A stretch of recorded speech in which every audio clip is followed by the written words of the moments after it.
I am heavy weapons guy. And this is my weapon.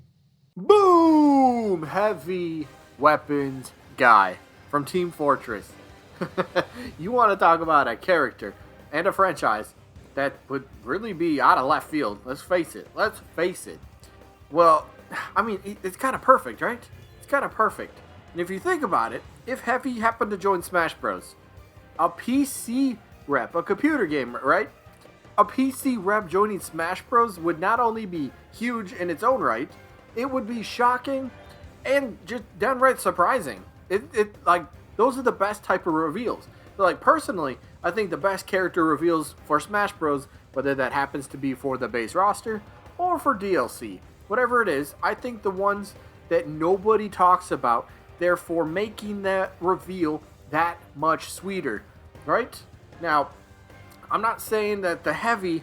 Oh, wait, not that heavy.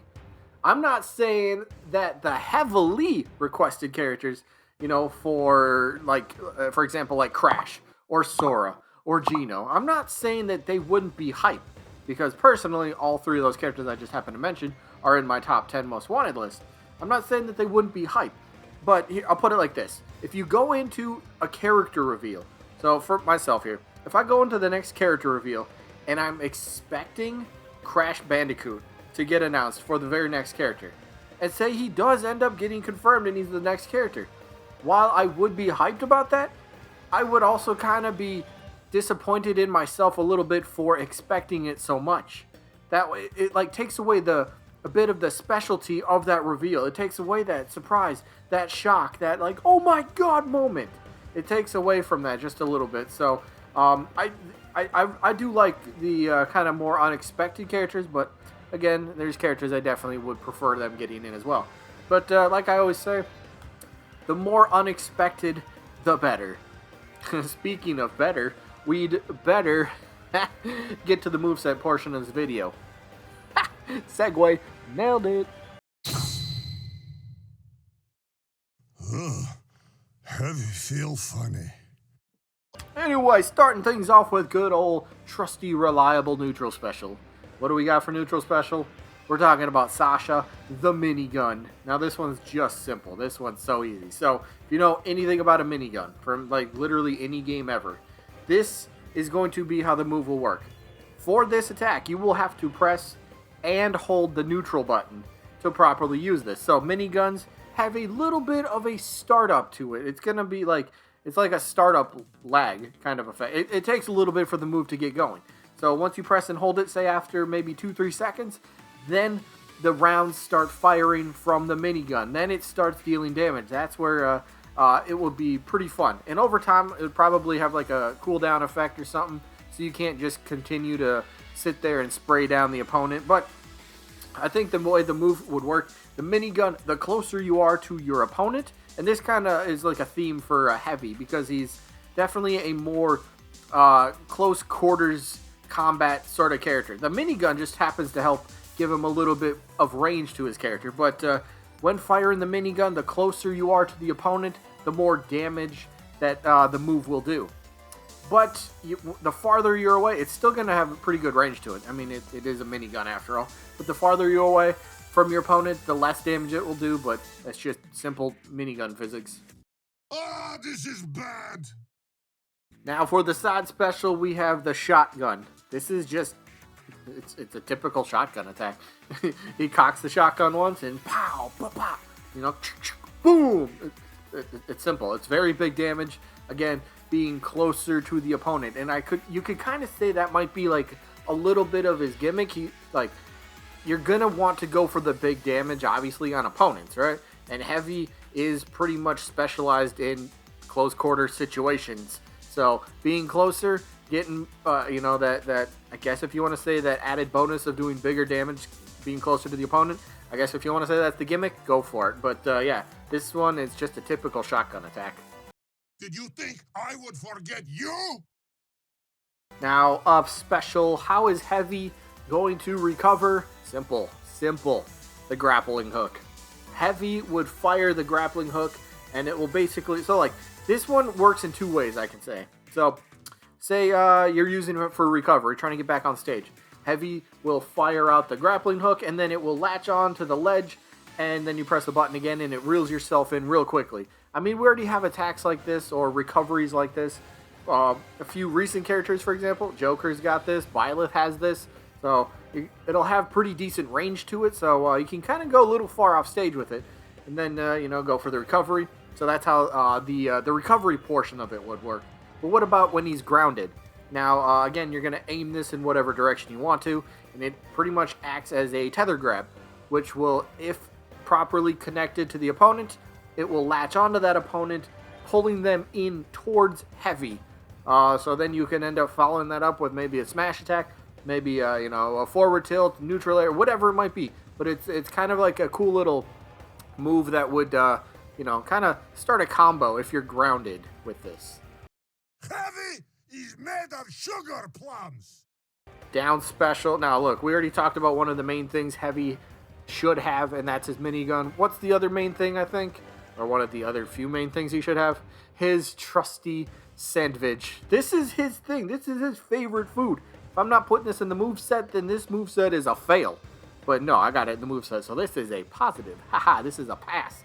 Let's go. Anyway, so how this move would work. I think this one would be pretty cool. So, once you press down special to use the move, Heavy will pull out his Sandvich, and it will take a few seconds. Say it might take 4 or 5 seconds, maybe longer. I don't know. I'm just throwing out a couple numbers. But say it takes 5 seconds, for example. And that would be to consume the entire sandwich. All right? And say, I'm going to throw out another random number here. But say he consumes the whole thing, he'll end up healing himself maybe 15-20% damage. I don't know. Again, just throwing out some random numbers here. But he consumes it, and he heals himself by a good portion. And the reason that 15-20% damage I'm throwing out there is because if Heavy does get interrupted while eating, he will then drop the sandwich and it becomes an item for anybody to pick up. And then if Heavy repicks it up, or say his opponent picks it up and eats it, and they consume the whole thing, they will heal themselves by less damage than, before Heavy dropped it, but that's because, somebody already took a bite out of the sandwich, so it's not the whole sandwich. So say you pick it up and you consume the whole thing, and maybe you only heal yourself by like 8% or 10% or something like that. Does that make sense? So, yeah. Plus, this would be great. After you get a KO and you got some damage, pull out that sandwich, heal yourself back up. Heal yourself back up. Perfect. Never give up. Now, up smash. Now, I'll be honest. At first, I was having a little difficulty coming up with smash attacks that weren't just all punches. But I got something clever here. So I'm going with the golden frying pan. Now this one, Heavy pulls out his trusty frying pan, swings it upward. So in this clip, you will see that after a couple hits from the golden frying pan, it turns, the enemy golden. And I think that could be a pretty fun sort of aesthetic look. After you connect the attack, maybe the opponent turns solid gold just to, stay with how the attack actually works in Team Fortress. Just a cool idea, just something different that's not a punch and something that's not a minigun. So, golden frying pan, let's go. Which one of you is crying? Now, as for the forward smash, yes, I just mentioned punches, and this is where a punch is going to come in. Look, it's what Heavy does. It's one of his main things that he does in Team Fortress. He punches people. That's what he does. He's close quarters. We get that. So, for this one, we're going with the boxing gloves / killing gloves. Now, it's 2 different gloves, and I will explain this.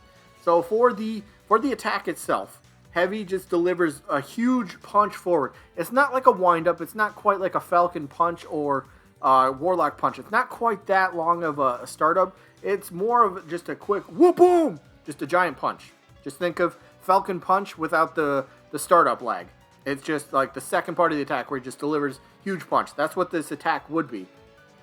But what about the killing gloves? Where does that come into effect? So the killing gloves in Team Fortress, when you use them and when you get a KO on your opponent, it gives Heavy, I think it's like a 20% chance for like critical hits after that or something like that. I'd have to double check the stats. But for Smash Bros, what if you have the same thing? What if when you go use that smash attack, Heavy would have a, say, 1 in 8 chance of using the killing gloves instead of the regular boxing gloves? Therefore, what would the difference be? Well, when the killing gloves are on and he connects the forward smash, it's a critical hit. very similar to Hero. So, I mean, plus it just, that's how it works in Team Fortress. So, might as well put that in Smash Bros. Why not?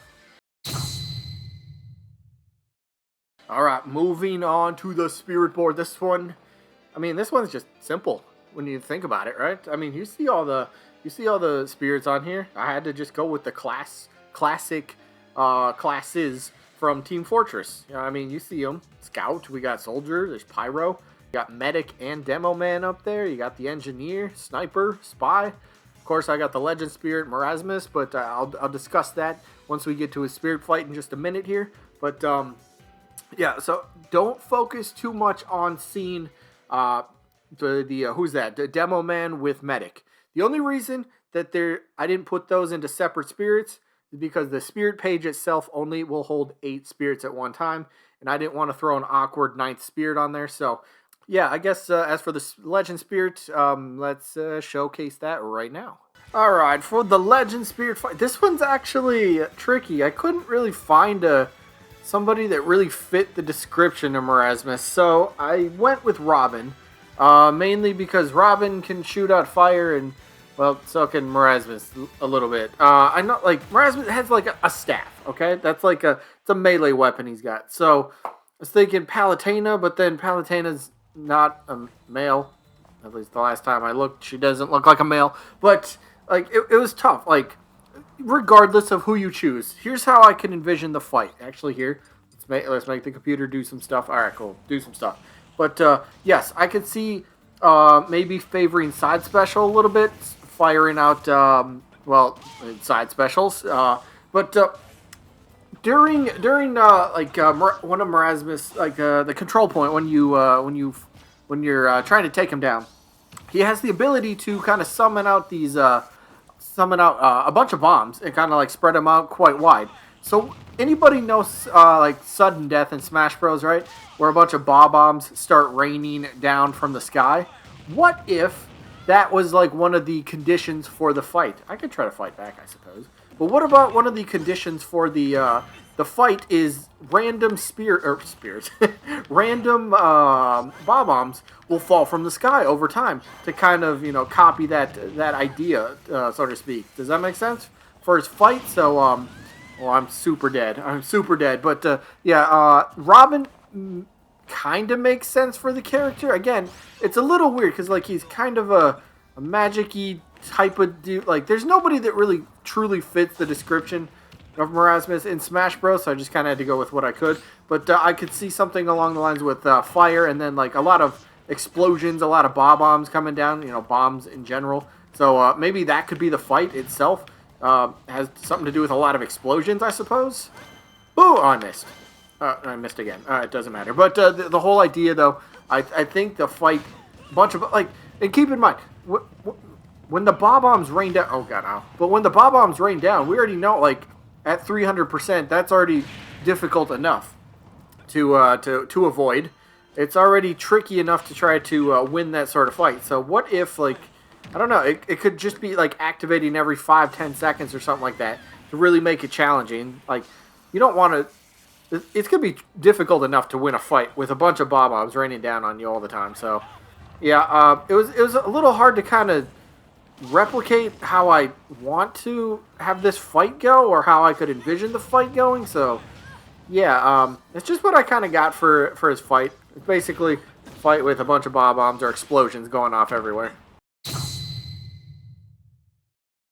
And now for the stage. The stage was simple when you think about it. I ended up just going with arguably one of the most iconic maps in the series, which is Badlands. Oh boy, that popped up. Okay, don't ignore that noise. But I went with Badlands, or also known as CP Badlands. So it's one of the most iconic maps in the series. So I just kind of figured that makes a lot of sense for his stage. So how does this stage work? I can envision it, like, you'll see in this clip, I'm kind of rotating through all these different places on the map. And that's what I envision for Smash Bros.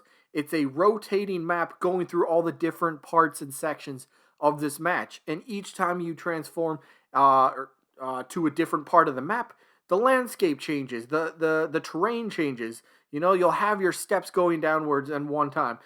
Switch to another part, and you're gonna have like your Pride Rock, for example. That's it'll be like a big cliff and something like that. So it's like an ever rotating map going through the entire map of the Badlands.